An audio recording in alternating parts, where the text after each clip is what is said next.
And we'll move on to the second speaker. Our next speaker is Lisa Maurice. Lisa is an associate professor and chair of the Department of Classical Studies at Bar-Ilan University. Her research focuses on the reception of the classical world in modern popular culture. She is the author of The Teacher in Ancient Rome and of Screening Divinity from 2019, as well as of many articles on the reception of the ancient world in popular culture. She has edited several volumes in her areas of specialization. As a member of the international ERC-funded research project, Our Mythical Childhood, she has created an open access database of educational mythological materials for teachers and researchers, and has developed programs for autistic youth in Israel. Lisa will now talk about mythology in the Israel autistic classroom. Thank you, Marianne, and thank you for that introduction.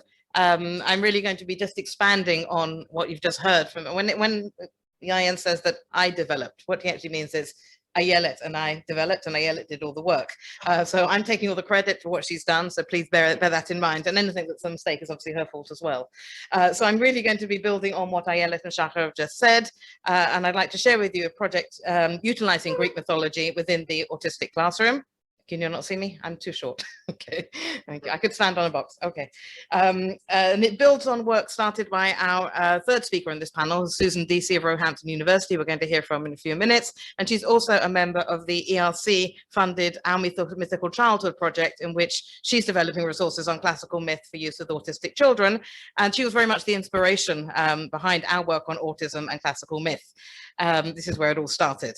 So explaining her ideas in a blog post concerning how Disney movies were one child's gateway into the world and the world's gateway into his inner world, she wrote that, I want to think about how the characters of myth and how the difficult moments they need to negotiate can serve as just such a gateway. Whereas I started out thinking about how one might reach autistic people, I'm increasingly gaining a stronger sense of the distinctive worldview of each autistic person. It won't be solely that myth can aid autistic people to develop social and other skills to enable them to interact with the world. In addition, others can be enabled to gain a deeper understanding of the world of the autistic person. And this very much proved to be our experience, certainly my experience, as the program we developed gave us greater insight into how the world is experienced by those on the autism spectrum. And that's an aspect that I hope will help us develop further activities as well. But of course, our main focus is really the children themselves.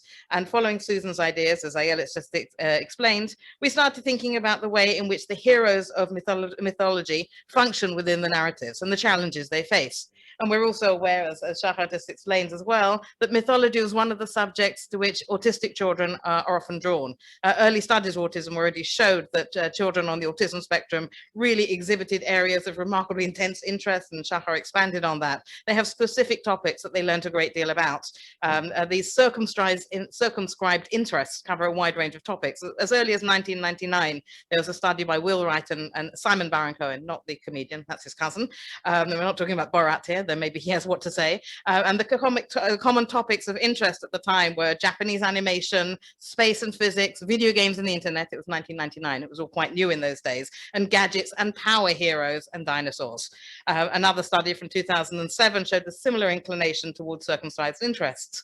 And here we saw that there were 96 individuals in the sample, 72% of them displayed such interest during even preschool years. You know, the obsession with Thomas the Tank Engine or Fireman Sam is taken to great extremes at that level, and 85 of them did in elementary school years. So this is the norm. It's not something that's an exception. And by far the most frequent form of special interest involves amassing facts, as Shachar said. They know huge amounts of information about their specialized subject. Over 2/3 of children in preschool years, 3/4 of children in elementary school years have such interests. Strikingly, that later study from 2007 noted Greek mythology as one of those subjects, one of those common topics which children focused, or as the parents describe it, obsessed. And our anecdotal experience really reflected that.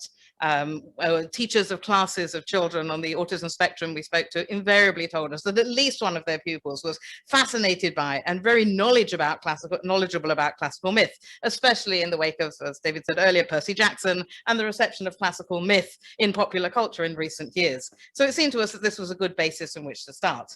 So after discussions with Shahar, who taught me everything I know about this subject, and I have a lot more to learn, we also, as he said, isolated the idea of complex emotions as one that would be a good topic to try and explore through myth. Another study by the same Baron Cohen, it's still not Borat, built on earlier work that had been done on emotion recognition deficits in children with autism spectrum conditions over various different expression modalities, face, voice, body, how you put over emotions. He did a survey that took things a little further. He covered 3 different countries. Israel was one of them, Israel, Britain, and Sweden. And he examined the similarities and differences in recognition, in the recognition of basic and complex emotions between 55 children who had high functioning autism and typically developing children. And he found basically that those on the autism spectrum, no surprise, had real difficulty with this. With simple emotions, they were okay. They were very much on par with their typically developing contemporaries. But it was the complex emotions that they really had difficulty with to recognize in comparison with the wider sample.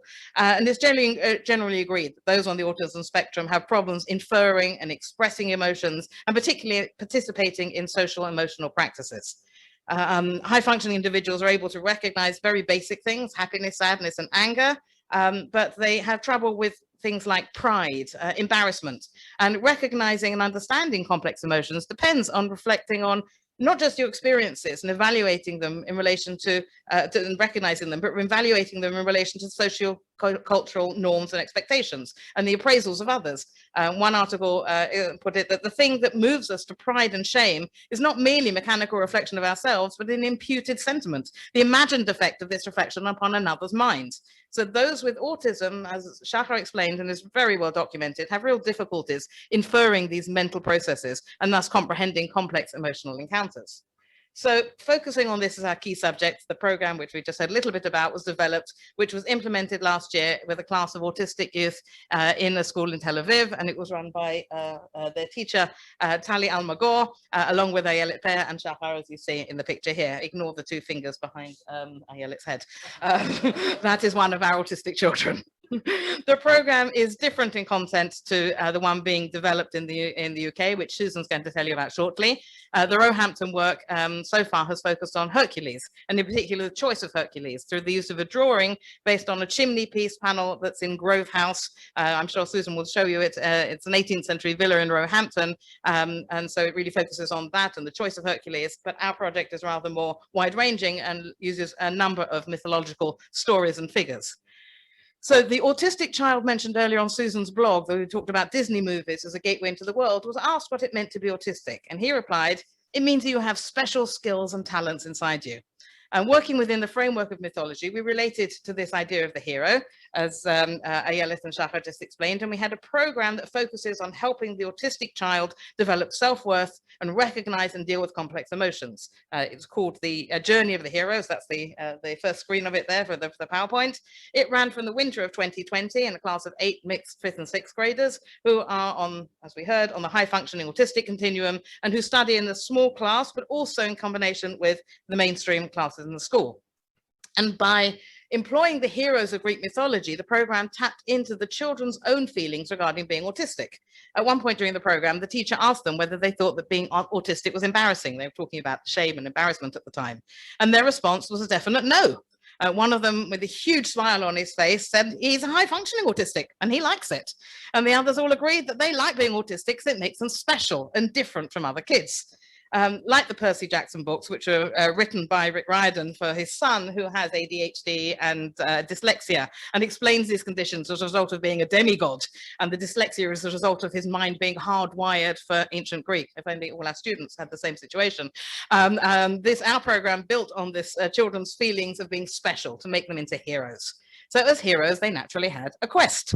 It was designed as a game. The program was centered around an interactive story in which the children had to progress step by step until the final goal was reached at the end of the game. And the mythical rationale behind the project was an adaptation of the story of Pandora's box. The opening of the box in this case releases not ills, but different emotions, the power of which caused Pandora to panic and to throw the box on the top of Mount Olympus. And so the mission of the heroes was to find the emotions and return them to the box. And each emotion was examined and captured through mythological tales and activities based upon the stories, and the emotion in question was discussed. And as they progressed through the quest, the children learnt the mythological stories related to each of the characters they meet and carried out activities that relate to specific emotions as they delved into the emotional and human dilemmas raised by the stories. The activities were heavily experiential. They combined imagination, play, movement, creativity, and discussion, and they placed emphasis on group work with each student contributing his own special heroic abilities to the group. The atmosphere of mutual respect was set out in the rules of the game, which were stated very clearly at the outset. They're in Hebrew here, but I'll translate for the Hebrew challenged amongst us. Be an active participant, listen to other people. This is a group effort. Respect each other, preserve personal space, and in big red letters at the bottom, in case of verbal or physical violence, the participant will be removed from the game. So we made it a safe environment before we even set anything out with anything else going on. So the ground rules were in place and the game could begin.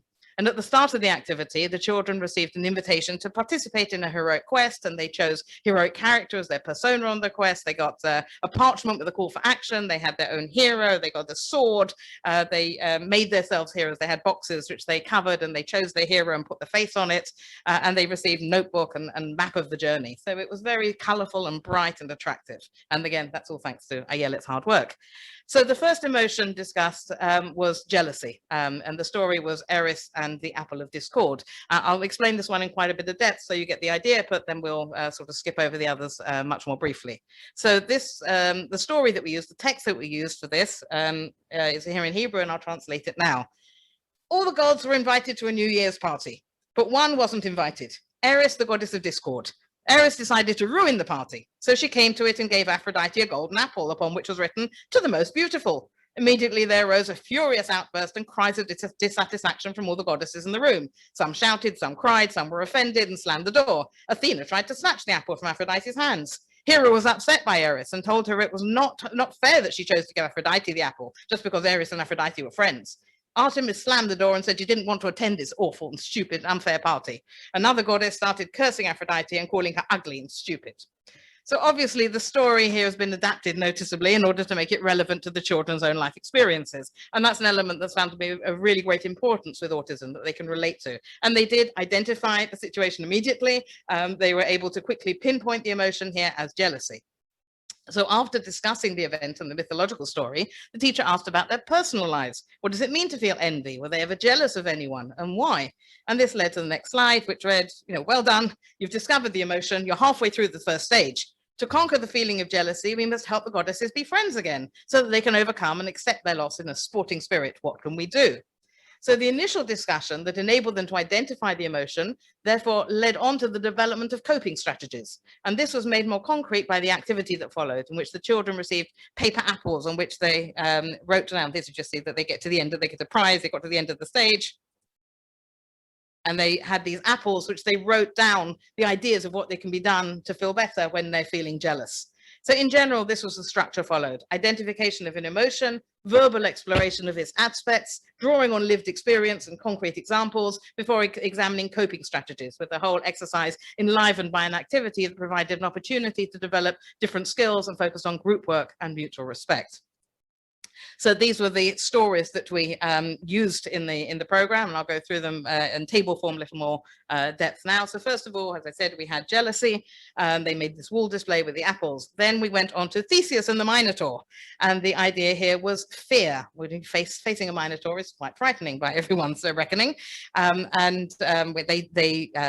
went through mazes. They did them on the board, and the teacher, the wonderful Tali, made this fantastic classroom maze which they had to find their way through. And they absolutely love this. We can't show pictures of the kids' faces, but I hope this is hidden enough that you can't see who anybody is. But this is how they solve the maze. And it involves working together. You can't solve this alone. It had to be group work. And they really, really enjoyed this. So that was the activity there. And we see Theseus and a very scary Minotaur. And they also wrote about fear and bravery and what that meant. And that was that level. The third story, every time you see they go on this journey, they get to another stage. We had beautiful clips and so on that were integrated into this. And you see they get a V when they've done it. The next one that we dealt with was King Midas and the donkey's ears, shame and humiliation. And here they did a journal activity. They had to write things that would make the ears disappear if they were embarrassed. The third one was Narcissus and Echo, about conceit. And here, one of the things we focused on was selfies. How you present yourself is something in the modern world that is very, very important. Not just autistic children, people in general have a lot of issues. We're forever on screen, especially this year after Corona. My daughter happens to be a class teacher for the 11th grade, and they were on Zoom practically all year. And almost all of them at the beginning were very resistant to turning on their cameras because they're so used to being filtered, having Instagram filters, not seeing the real them. How you appear and how you present yourself is something that is so vital in the modern world. And this is something that these children also were having issues with, and the idea of selfies and so on. And that we use this art activity, pictures of Narcissus, and develop the idea of selfies and conceit and so on. The next activity we went on to was Hercules. Hercules, the idea here was loneliness, and the discussion activity was regarding the move to junior high. Many of them are moving, some have already moved, the others are moving to junior high. How do you go into a new situation? You don't know anyone, you're different. Hercules was different. We showed them the clip from Disney where he feels so different, and everyone's rejected by others. How do you make friends? How do you cope with that feeling of being alone and new and different? And from here we went on, oh sorry, let's go back. From here, we went on to the idea of friendship through Pegasus and Bellerophon, and we very much, as you said, emphasized the pet element here, you know, where they had a clip from My First Dragon, and how you deal with things that can't always show response, how do you show sensitivity, how do you build a relationship, and so on. And the final activity here was Achilles, and the idea here was pride, and we had the sports competition. So all these emotions were very much dealt with, and at the end of the program, when they completed all the different stages, the participants returned to Pandora's house, where the open box, we can get there, the open box was shown to be glowing, glowing with one last emotion, and that's hope. And the students considered how to incorporate this last emotion, let it loose, and they decided to let it loose into the world symbolically through the release of balloons. And then they celebrated their successful accomplishment of the quest with a special party of celebration. They got to the end. They were rewarded, they were told that they'd done well, they got prizes, little trophies, and they were very, very excited. They had individual messages. Again, Tali and Ayelet were working amazingly on this, and they looked amazing. So that was the actual program. What do we get from it? What are the results? So first of all, the first thing that we obviously saw was, was an appreciation of mythology. Of the group, as we already said, some of them were already very familiar with Greek myth, but for others, the program exposed the children to a whole world of new content. Not all the children were fans initially. One boy informed us that he hated mythology and it was boring. But nevertheless, partly no doubt as a result of the fun and interactive nature of the game, all the children did take part from the outset, and enthusiasm quickly grew. And the fact that the journey was built as an involving game created a sequence between the sessions that kept the children very curious in a state of high readiness from week to week. And they were very keen not to miss a meeting. In fact, the program took place on Friday mornings when school was not compulsory, but they did come and with enthusiasm. In fact, one of the children, the one who hated mythology, couldn't come one week, and he would not accept this, and he said they had to redo it in the week. He was not missing out on this week. So we can see that they definitely had a growth in appreciation for mythology. So much so at the end of the program, they asked for another one. When it's over, so we had to devise a second part, and this was the Titan's journey. which we worked on the 4 elements of earth, air, fire, and water. And they had to collect different things. We even tied it into Passover, don't even ask how, Cyclops. It's a little loose, but we got away with it somehow. The connection between Pharaoh and the Cyclops, and what does it mean to be free? Ayelet somehow tied it in. I'm still not entirely clear how, but it seemed to work, so that's great. But it shows the enthusiasm. They wanted to continue. They didn't want it to end. And other kids from the rest of the school would come in and see the displays and go, what's this? We want to do it too. Why don't we get this fun? So it's something that was definitely noticeable how much they appreciated mythology, which was no surprise to us, honestly. The second thing we saw, a growth of confidence. For those who already had an interest in and wide knowledge of mythology, as we've already heard, the program allowed them to share their knowledge enthusiastically in a way that they could really shine, to take an active part in the meetings. That definitely increased their self-confidence. And even those who hadn't been enthusiastic about mythology at the outset, as we said, became involved. The artwork from the sessions, the journey map were hung up in the class, and friends who came were intrigued and asked questions, and they were able to answer, and they would really enjoy displaying their knowledge. They were very proud of it. The successful completion of the quest also gave them a sense of achievement, led to a growth in confidence. But the main thing we were really talking about was emotion. So what happened there? So through the connection to the content and the emotional issues raised, an emotional dialogue was made possible, in which the children were encouraged to recall situations and revisit memories of similar experiences about their past and their daily lives.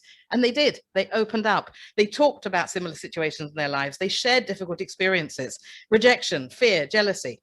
When the teacher asked them, for example, if they ever felt embarrassed, if they sometimes embarrassed their parents, or if their parents embarrassed them. One boy said that he embarrasses his father when he lies on the floor in a public place and says he wants to die. I hope everyone's got their tissues handy. His father says, you're acting like an idiot, and he's embarrassed. Another said that he argues with his mother sometimes and swears at her, and he's embarrassed by that. And then he added, but his father abandoned the family and doesn't pay alimony, and that embarrasses him. These are often heart-rending admissions, but the fact that the children were able to identify, analyze, and verbalize the emotions was such a positive step. And these weren't one-off sessions. Again, this is all down to Tally. The emotions addressed in the activities were assimilated into the language of the class, and the teacher made sure to put them into different situations and events during the week in the classroom. So just to conclude, the excitement with which the program was initially greeted by teachers demonstrates the potential that we think the work holds. They believe the work holds for the charges, and we also felt. And it reflects the enthusiasm that may occasionally be found for classical mythology in Israel, both on the part of teachers and students, despite the lack of prominence within the local and cultural traditions of the country. This potential seems to have been realized even beyond our expectations. Tali Almagor's words when she's summing up the program reflect this. And she said, the journey was an unforgettable experience for me and the kids. The program is a captivating way to learn the stories of mythology and enrich the language and emotional range of expression of children on the autistic continuum. But it's also suitable for all children of whatever ages and abilities. The ability to connect to emotion, to speak in emotional language, is an important skill, and the heroic journey encourages and enables this in an interactive and fun and enjoyable way. And she also, I didn't put here, but ended by saying, thank you for including me in this, and thank you for bringing Ayelet into my life. So she should be justly proud of that. So it's impossible, of course, we've only had one case study to date, to say whether this was a one-off success and whether other classes and teachers would have the same experience. In particular, the enthusiasm of the teacher in this case was absolutely crucial to the success of the program. But there is interest in implementing it elsewhere. In response to recent requests, we had a session a week ago online. We now intend to translate the program into English, and we have educators who are eager to implement the program in a number of schools worldwide. Perhaps we'll be able to report back with further improvements and results in the next few years. So in the meantime, I'll just say, watch this space, and thank you very much.